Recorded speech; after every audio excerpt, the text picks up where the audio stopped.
Now King Herod heard of him, for his name had become well known. John the Baptist has risen from the dead, and therefore these powers are at work in him. Others said, It is Elijah. It is the prophet, or like one of the prophets. But when Herod heard, he said, This is John, whom I beheaded. He has been raised from the dead.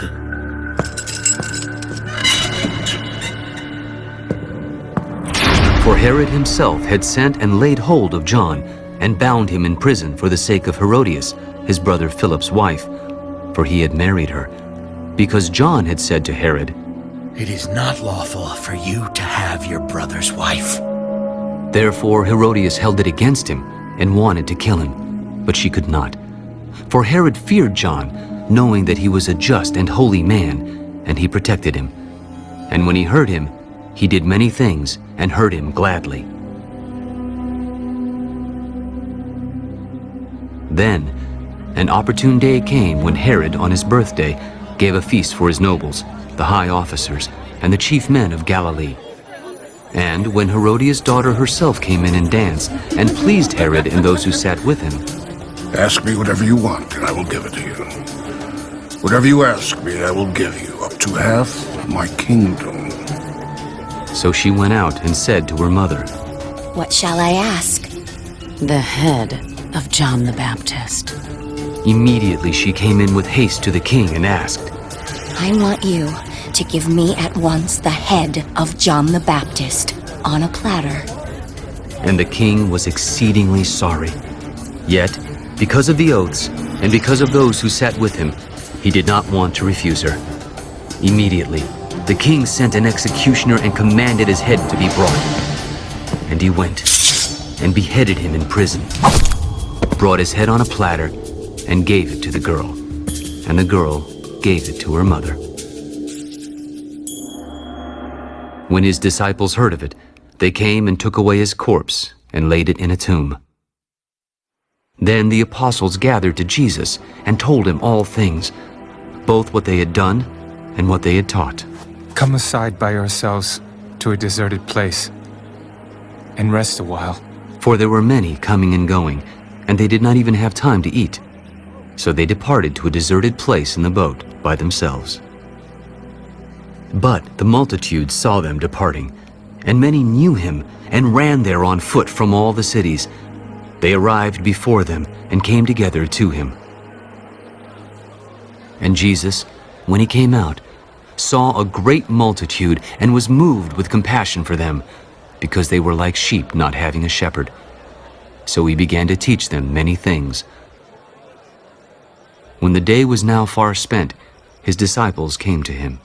This is a deserted place, and already the hour is late. Send them away that they may go into the surrounding country and villages and buy themselves bread, for they have nothing to eat. You give them something to eat. Shall we go and buy 200 denarii worth of bread and give them something to eat? How many loaves do you have? Go and see. And when they found out, they said, 5 and 2 fish. Then he commanded them to make them all sit down in groups on the green grass. So they sat down in ranks, in hundreds and in 50s. And when he had taken the 5 loaves and the 2 fish, he looked up to heaven, blessed and broke the loaves, and gave them to his disciples to set before them. And the 2 fish he divided among them all. So they all ate and were filled.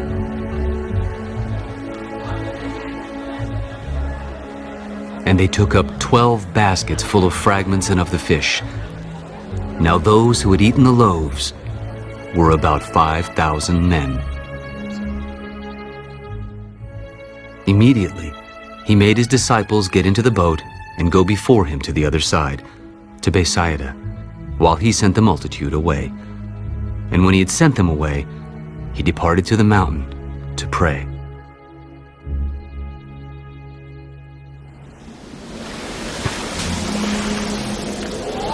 Now, when evening came, the boat was in the middle of the sea, and he was alone on the land. Then he saw them straining at rowing, for the wind was against them.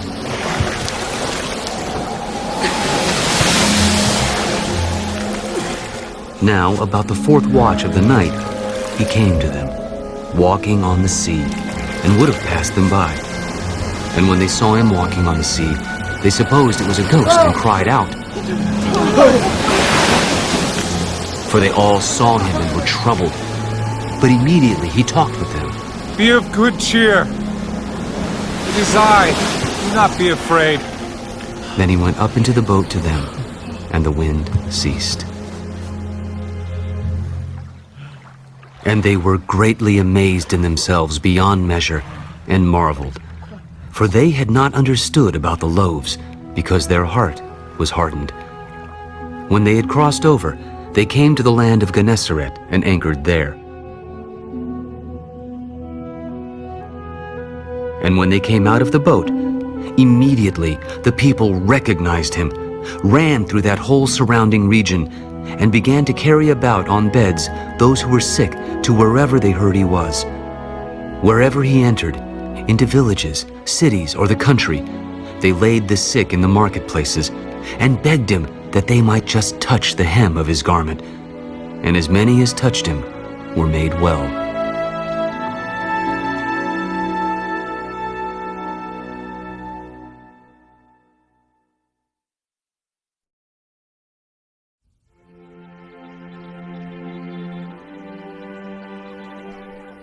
Then the Pharisees and some of the scribes came together to him, having come from Jerusalem. Now when they saw some of his disciples eat bread with defiled, that is, with unwashed hands, they found fault. For the Pharisees and all the Jews do not eat unless they wash their hands in a special way, holding the tradition of the elders.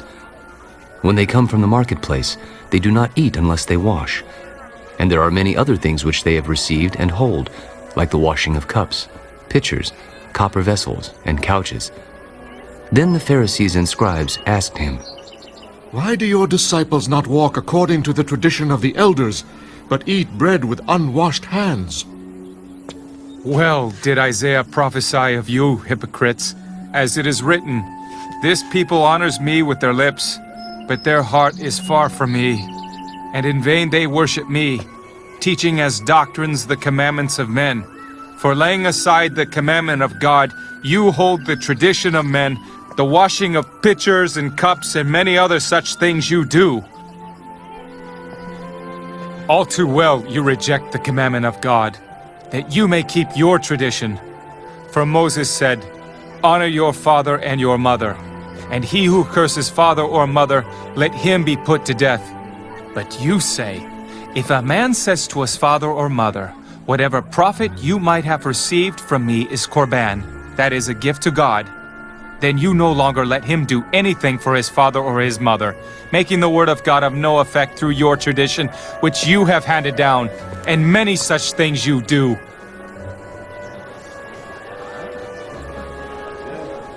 When he had called all the multitude to himself, he said to them,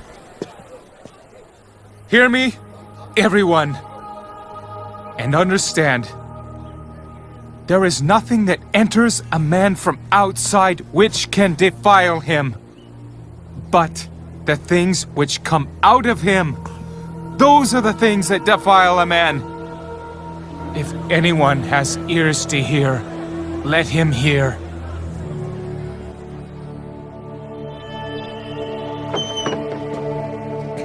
When he had entered a house away from the crowd, his disciples asked him concerning the parable.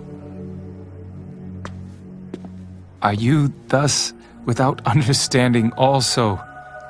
Do you not perceive that whatever enters a man from outside cannot defile him? Because it does not enter his heart, but his stomach, and is eliminated, thus purifying all foods? What comes out of a man, that defiles a man. For from within, out of the heart of men, proceed evil thoughts, adulteries, fornications, murders, thefts, covetousness, wickedness, deceit, lewdness, an evil eye, blasphemy, pride, foolishness. All these evil things come from within and defile a man.